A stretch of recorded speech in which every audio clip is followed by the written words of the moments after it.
Janne.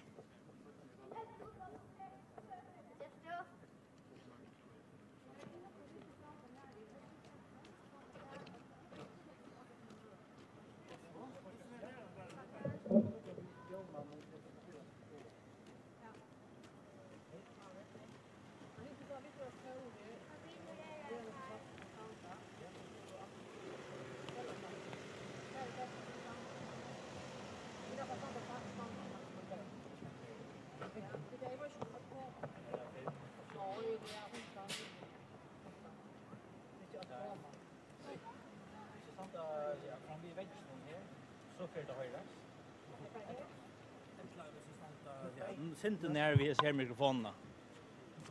Och kanske vänta hända vi. Ja, det behövs jag regulera snacka sig. Ja, vi det. Sant bara på. Ja, och eller till vi fyrstan, va? Till vi vers fyrstan. Ja. Hvis je staat hier, dan vind je achter nog wat. Dus de ska vänta till han tar hem. Ik ben heel van de Ja. Han var med här. Det kan precis.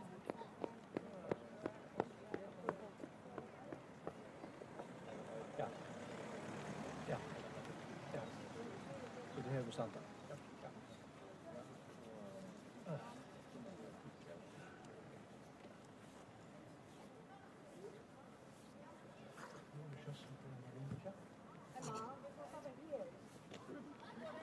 Ja, det är så att det är mikrofonen här.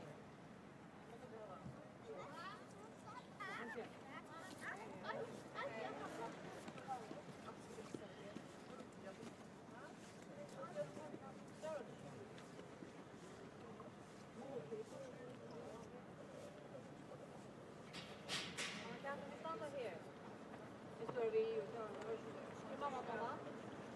Ja.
Jag tror det var så rör.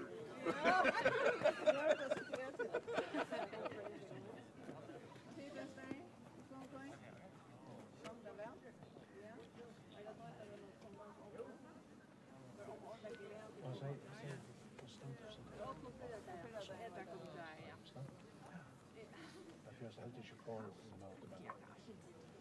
här någonstans. Ja.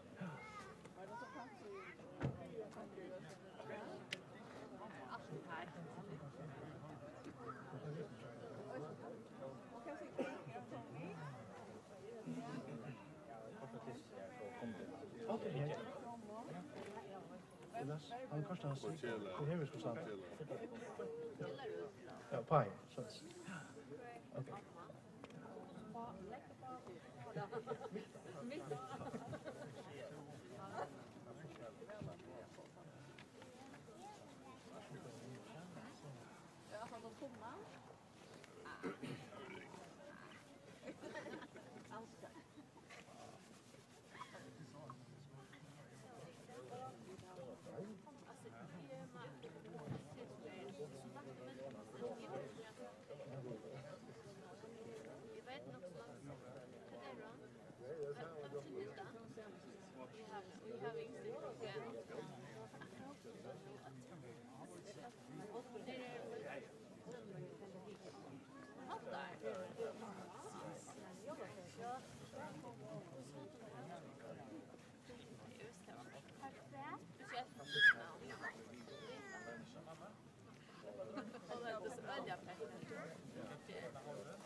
Gledelig jól at somol. Vi vilja börja med att synja Fövor er folten, nummer 132. Nummer 132.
Lagt jokken öll bia. Allvalde evige god, du som sendte i høyla og ønglartøyner til hiranar ut i marskene. Vi gleder påskapen om såntøyn, Jesus Krist. Og boa i tøymon at han ikke skulle øktast, men gledast, til at frelseren var båren i høym. Vi bia til, at du i høyla i andatøynon vil drekka atlan økta ur gjørsten okkara, og vaida okkon hinna sonno og evig og glede. For i øynbarna såntøyn, Jesus Krist, var han herra. Så vi tar livor og rævor i øynleika høyla i andans, øyn sann god om altor og evig, atler. Amen.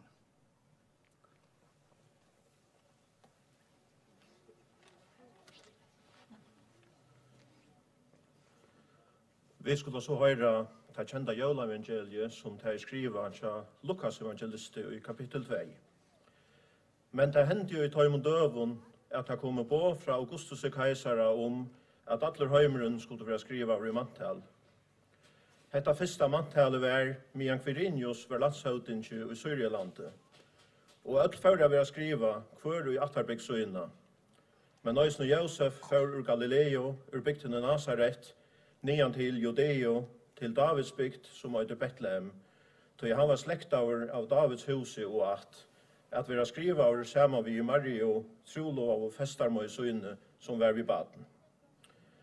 Men det hendte medan det var her at tøyen kom at hon skulle øya baden. Og hon åtte sånnsøyn, hin fyrsta fødda, og hon røyva i han og leie han og gjøyna kroppo, til at ikkje var rom for tøymon og i tilalshusen. Og det var hirar her i samme bygdalænon som lå ut i marskene om nottena og gomte at seiafylgjens øynon.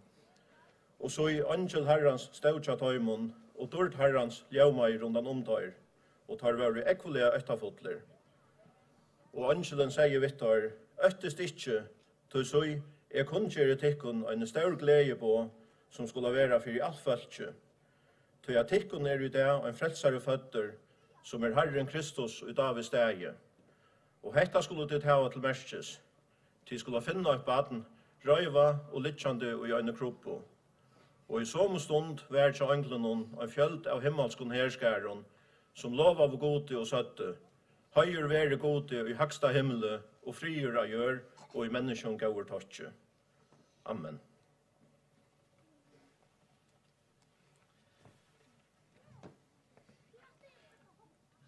Vi vet öll hvert eit løndarmal er. Og nå i jaulon det særlig nekv løndarmal som ligger under öllun jaulatrøvnon rundt omkring og i okkara heimon. Det er langt for jokkon hva det i pakkenon, men kjøtt for vi pakka jaulagavnar opp, og ta vi öll løndarmalene under okkara jaulatrøvon avdugai. Vi jo sjálvande overfeien for allar jaulagavnar så vi får. Men vi vet òsne at enda gleden ikkje heldur vi. Såleis det korsen ikkje vi Guds gavo. Baden i kroppene Guds gava til okkon. Og etter en gava så vi anhaldande kunne undrast og gledast iver det etter det og år etter år. Ja, i grundene vil vi unga til lio vi at undrast iver hessa underfotlo gavna som Gud gjør okkon da Jesus vil føtter i Betlehem. Etta synger vi døysni i Salmon, og et baden født i Betlehem. Så genga vi Herrans liv, og jola gleden heldur vi. Halleluja, halleluja. Jola gleden heldur vi, høyast alt annar rundt okkon omskiftelig. Jola gleden heldur enda vi, høyast vi ikkje kunne saunast i okkara kyrkjo, vekna korona. Jola gleden større enn så. Ongen forsøkt etla nekka anna kan sløtje hesa jola gledena. Det hette en evig glede som okkon boa da ongenen sier tikkon i det en frelsare føtter som Herren Kristus ut av i steg. Jola evangeliet byrjar ikkje som et eventyr, øyna for verita og så videre. Nei, helt møte byrjar da vi åren som stilla jola omtre mitt i hendan heim og inn i okkara heimsøv. Da vi lesa, men det hendte i heimund døvun at det kom på fra Augustus Kaisara, at alle heimene skulle være skriva over i mantal. Etta første mantal var medan Quirinius var landshøvdike i Syrieland. Hvor Lukas så nagrønligur? Jo, vi hesson vil Lukas understryka for jokkon at dette hendte verlige. Og just dette, at det verlige hendte, gjør atlan monen. Det er ikke bare en gau, men oppspunnen søva. Nå, jeg har et måte talan om nekka veriligt, her god verilige grupper inn i okkara heimsøvum, vi sønne frelso. Og hetta merker at jólaevangeliet alltid lykka vidkommande for jokken ødel. Øktest ikkje, sier ønslen vi hiranar. Du så, jeg kunne gjøre tikkun en stor glede på som skulle være for i alt følge. Hese gledebøyene lykka vidkommande for jokken som de var for hiranar av marskene. Så finner ønkla vidkjan hese underfotlo nått. Så det også at vi kvarje jól av hjärsta kunne takke under vi salmasangen. De glede på fra himna høll, ber ønkla skæren vutt om vøll.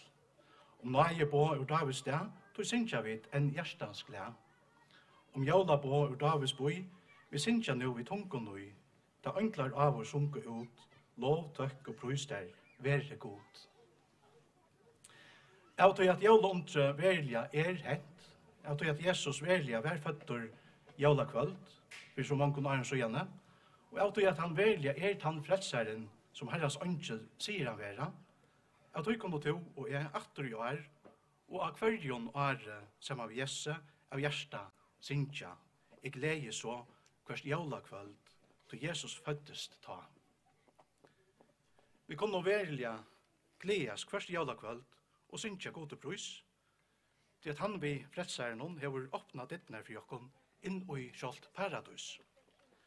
Og jeg tror at dette verlige hent, så kunne vi da si at det samme vi okkara bøtten, som mamman sier i salmen hon sier at et ønkla jau, det jauar enn og i det, om fri og glede herra gjør, og om Guds hjärsta le. Dette kunne vi da si i okkara bøtten.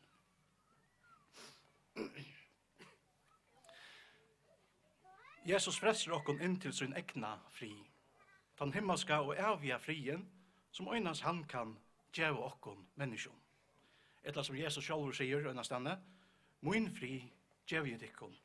Jeg gjør dikkon ikkje ønsk og heimren gjør. Hjärsta dikkara øktest ikkje og reist ikkje.»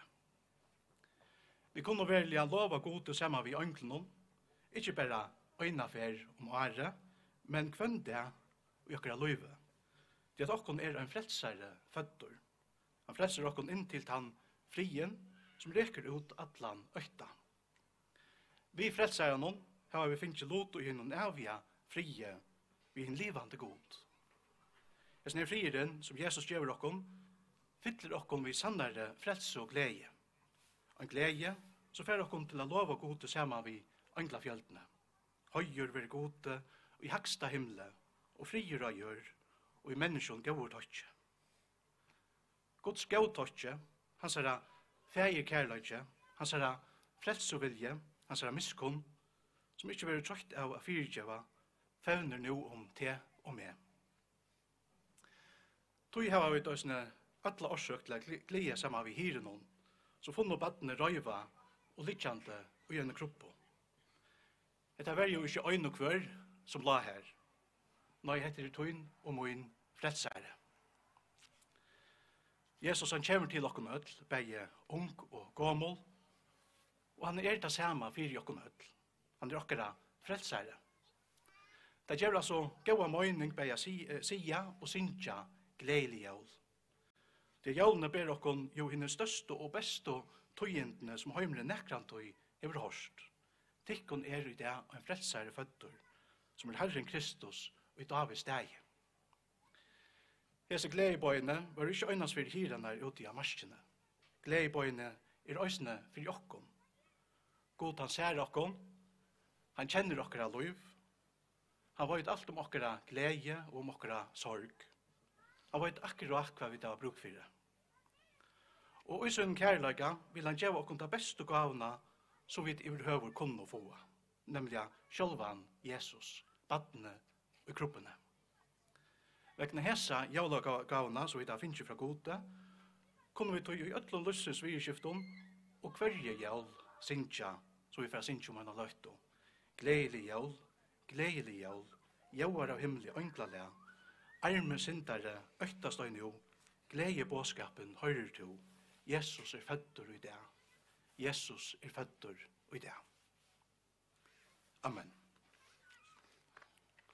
Og jeg vil innskja etter samlån en gledelig jól. Nu får jeg da synsja nummer 120, og i Bethlehem og i Davidsstad, nummer 120.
Lett jeg kunne til bia. Gå Jesus, vi vil jeg øsne bøtje okra knø vi tøyna kroppo.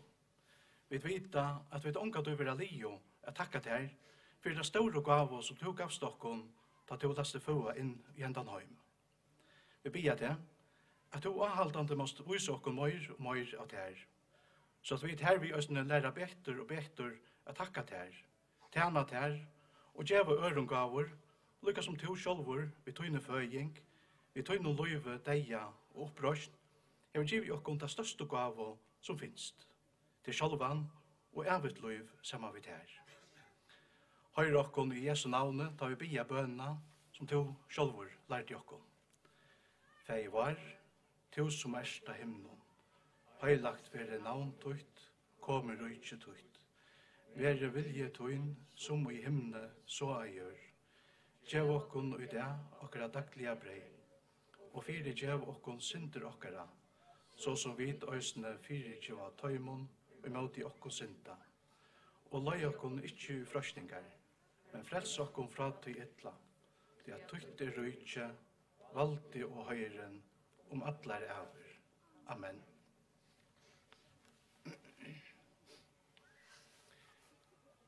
Takk vi sikning Herrans. Herren var sikne til og varvøyde til. Herren lette andes utlyse ive til og være der nøyvor. Herren lytte opp asjonsrun ive til og gjeve til her fri. Amen. Nu vil jeg synge nummer 114. Nummer 114. Jeg gleder så hvert jólakvöld.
så ska vi höra bieslöjna.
Och nu får vi att ända synja nummer 95, glädjelig jul, nummer 95.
Så det pakkar til bøttene og karameller til de eldre. Så det ordentlig godt hvis de bare helt ut en sånn kø, handa veien, og så er vi til bilen her, og så ut etter. Så det ikke trunker alt sammen.